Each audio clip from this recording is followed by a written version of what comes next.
Bien, entonces, continuando con la clase pasada, en cuanto a las funciones polinomiales,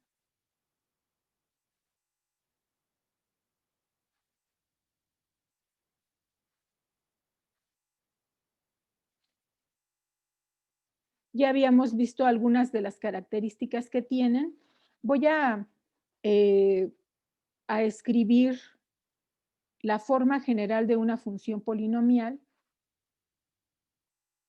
Las a sub n, a sub n menos 1, son números reales, son constantes reales.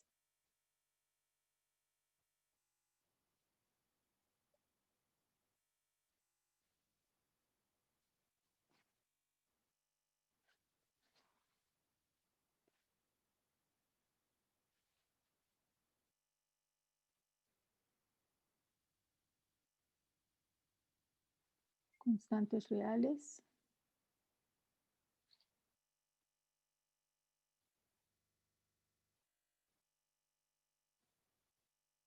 Y entonces decíamos que el dominio para los polinomios siempre van a ser los números reales. El codominio, por defecto, lo definimos como los números reales. Y si el polinomio es de grado impar, si n es impar,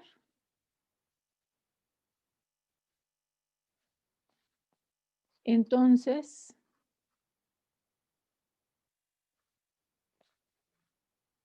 la imagen, el conjunto imagen o el conjunto rango de esta función son también los números reales, pero si el grado del polinomio es par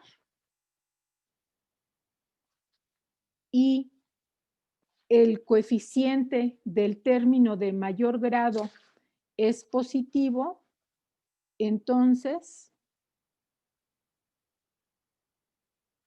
la imagen, el conjunto imagen de la función o el rango, si es positivo, entonces va a ir de, le voy a llamar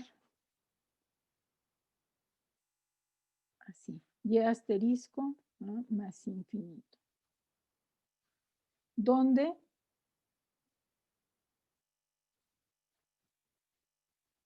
x asterisco y asterisco es el mínimo de la función. Y decíamos, en este caso, no vamos a calcularlo todavía, justamente nos va a llevar unas semanas llegar a poder determinar estos valores, pero aquí nada más pensémoslo así, ¿verdad? Vamos a suponer que la gráfica de este polinomio fuera de este tipo y entonces ese punto x0 y y0 al que me estoy refiriendo es este.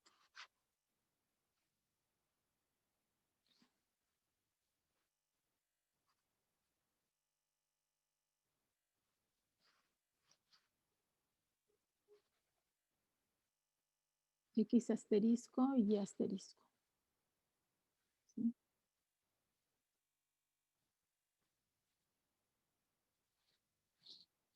Si la función polinomial es par y a sub n es menor que 0, entonces la imagen de la función va a ir de menos infinito a este y asterisco, donde ahora este punto sería el máximo de la función. Vamos a graficar a algunos polinomios de grado par, de grado impar, con el término con el coeficiente del término de mayor grado positivo y negativo para verificar lo que acabamos de resumir. Lo voy a expresar así. En este caso voy a tener, por ejemplo, x menos 1 por x más 4 por x menos 7.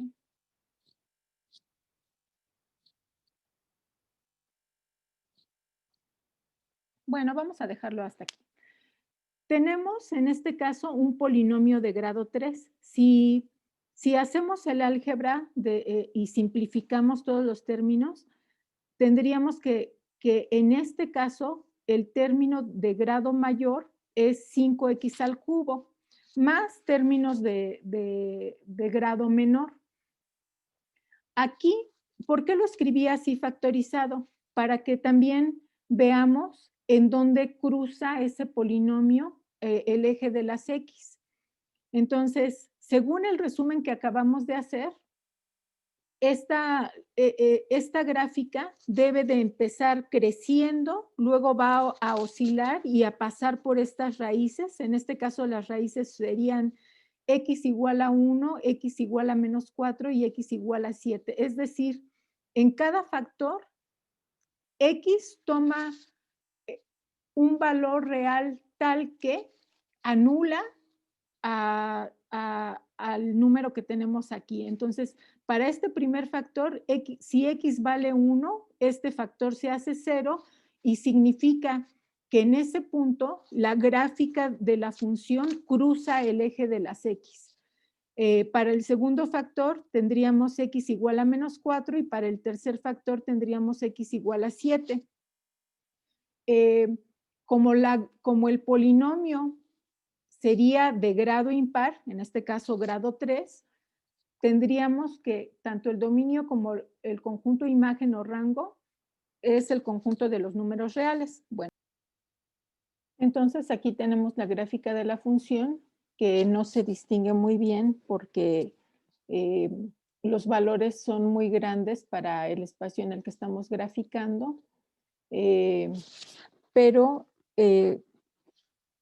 la gráfica empieza creciendo, luego oscila, pasa por el 1, el menos 4 y x igual a 7. Ahí se ven los puntos en los que cruza el eje de las x. Y podemos jugar un poco con el coeficiente 5 y con las raíces para modificar las gráficas de las funciones y entender mejor cómo se comportan.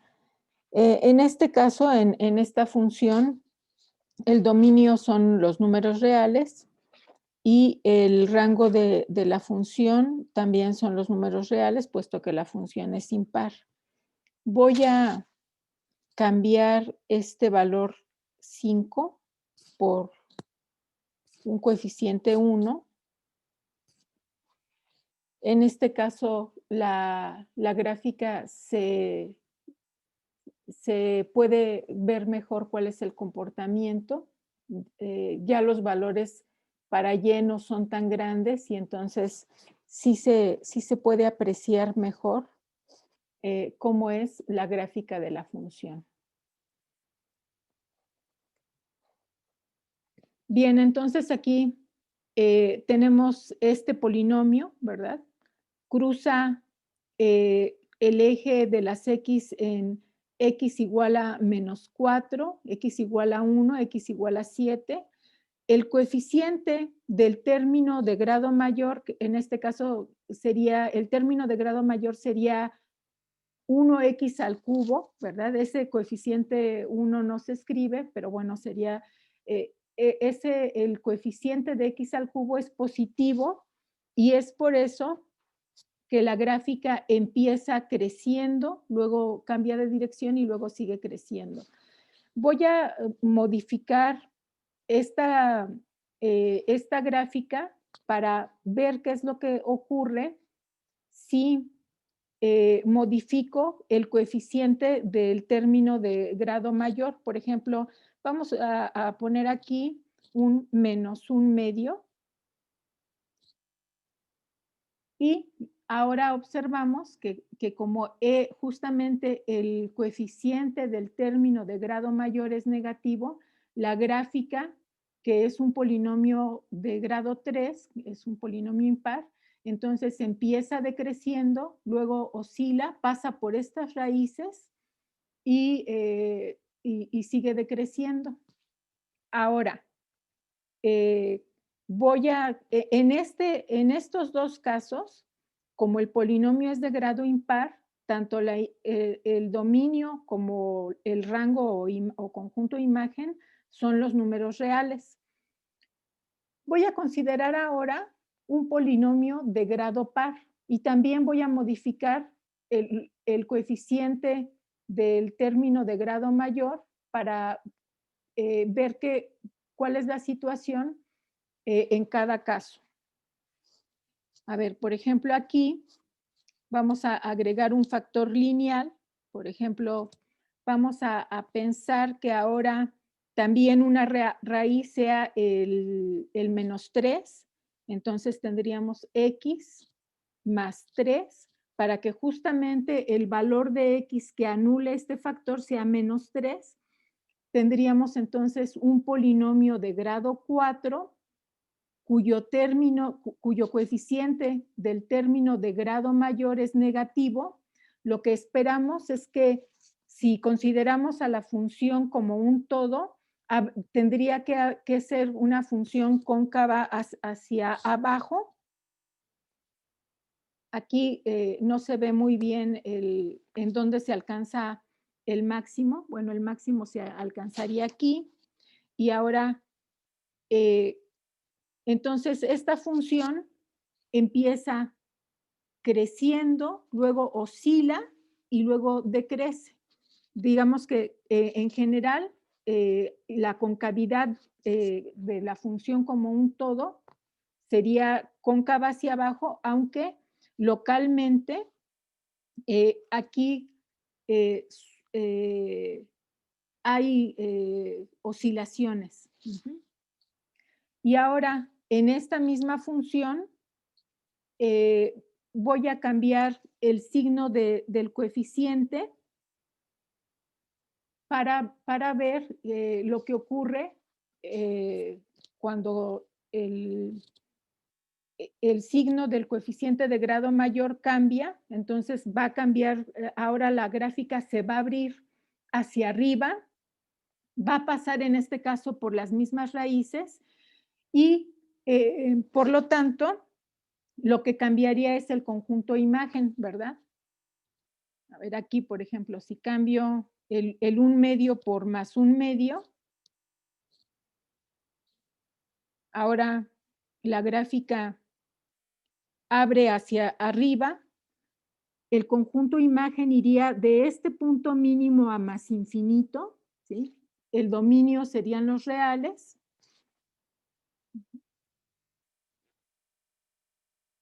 Y así queda la gráfica. Bien, entonces ahora veamos las funciones racionales. Una función racional se define como el cociente de dos funciones polinomiales, entonces la podemos expresar de esta manera. Recuerden que aquí lo que nos interesa es determinar dominios y conjunto imagen o rango. Entonces, ¿cómo lo vamos a hacer? ¿Cómo vamos a obtener información acerca del comportamiento de la gráfica de esta función? Primero, si el numerador es 0 y el denominador es distinto de 0, 0 entre cualquier otro valor distinto de 0 es 0. Entonces, si para algún valor de x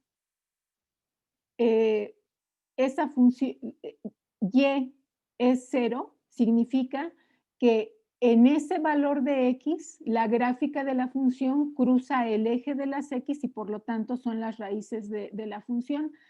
Lo escribimos así. las raíces de y igual a f de x se encuentran en valores particulares, por eso es que aquí a x la distingo con x asterisco, también podría haber sido con un subíndice. Los valores de x asterisco tales que el numerador es 0 y el denominador es distinto de 0. Va a haber valores en donde la gráfica de la función va a quedar indeterminada. ¿En qué valores ocurre esto? Ocurre cuando el denominador es 0 y el numerador es distinto de 0. Si tenemos, por ejemplo, una constante entre 0 no está determinada, entonces vamos a verificar que cuando el numerador es distinto de 0 y el denominador es igual a 0 para algún valor en particular de x, lo que vamos a tener es una asíntota.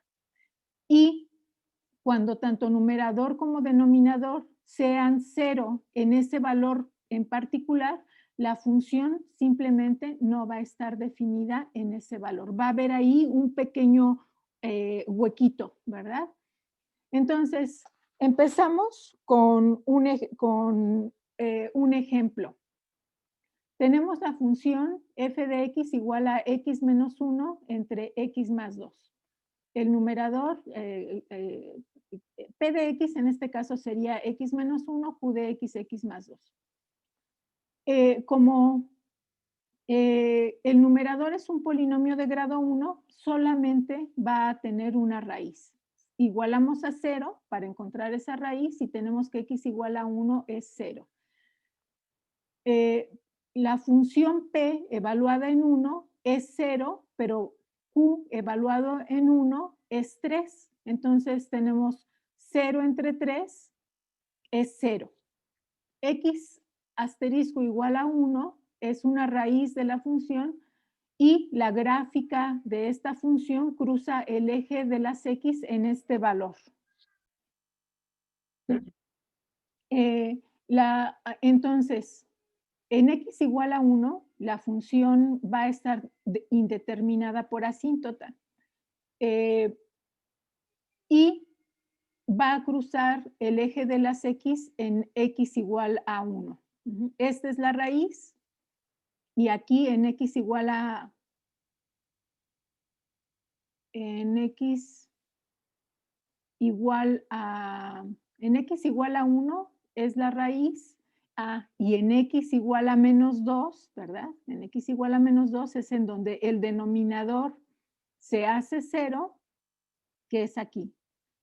Entonces, el comportamiento alrededor de x igual a 2 es, si me voy acercando, perdón, a menos 2, si me voy acercando al menos 2, este número se va a hacer cada vez más pequeño y una constante entre una cantidad que es cada vez más pequeña crece muy rápido. Entonces, lo que vamos a ver con el siguiente ejemplo es justo ese comportamiento. En este caso lo doy por hecho, ¿verdad? Aquí es donde está la asíntota. Si queremos determinar el comportamiento alrededor de la asíntota, vamos a evaluar en una tabla en un punto que está antes de la asíntota y en otro que está entre la asíntota y la raíz, y también se podría evaluar en uno que está después de la raíz justamente para verificar que el comportamiento es de esta manera. Entonces, en x igual a menos 3 la función vale 4, es este punto. Sabemos que no va a volver a cruzar el eje de las x, entonces no hay opción de que aquí, a partir de este valor, la función haga esto, ¿verdad? Porque si se acercara a la asíntota de esta manera, cruzaría otra vez el eje de las x y eso no es posible. Entonces, la única manera en que se va a comportar es acercándose a la asíntota, pero creciendo muy rápido. A la derecha de la asíntota, por ejemplo, se evaluó en x igual a 0, ahí la función vale menos 1/2, es este punto. sabemos que se tiene que acercar a la asíntota, pero sin cruzar el eje de las X, entonces la única opción es que se acerque decreciendo muy rápidamente y después de ese punto que evaluamos pasa por la raíz y luego no vuelve a cruzar el eje de las X, por lo tanto debe de tener este comportamiento. Este fue un bosquejo de la gráfica que hicimos nosotros y lo comparamos con una gráfica ya bien hecha en el graficador. Luego, para que quede claro cómo es el comportamiento de la función cuando nos acercamos a la asíntota, estudiamos esta función f de x igual a 1 entre x. Aquí lo que hicimos fue, sabemos que en x igual a 0 va a estar indeterminado, es 1 entre 0. Entonces, tomamos valores a izquierda y derecha y nos vamos acercando justamente al punto en donde está la asíntota. En este caso tomé valores -1, -1 décimo, -1 centésimo, -1 milésimo, -1 10 milésimo y los simétricos a la derecha del 0. Entonces, cuando evaluamos en -1 queda 1 entre -1, que es -1. Luego, si evaluamos en -1 décimo, quedaría 1 entre -1 décimo. Justamente este es el recíproco, ¿verdad? Entonces queda -10, -100, etcétera. Aquí notamos que el comportamiento de la gráfica, empezamos en el punto -1, -1, que es este, y conforme nos vamos acercando a 0, la gráfica decrece muy rápidamente, de tal manera que se va a acercar a x igual a 0, pero sin cruzarlo y sin tocarlo, ¿verdad? Y del mismo modo, cuando nos acercamos a 0 por la derecha, aquí tendríamos el punto 1,1, nos vamos acercando a 0 por la derecha, la gráfica, las imágenes de cada uno de estos valores de x crecen muy rápidamente, pero ni tocan el eje y, que como ecuación sería x igual a 0, ni la cruzan. Entonces, x igual a 0 es una asíntota vertical.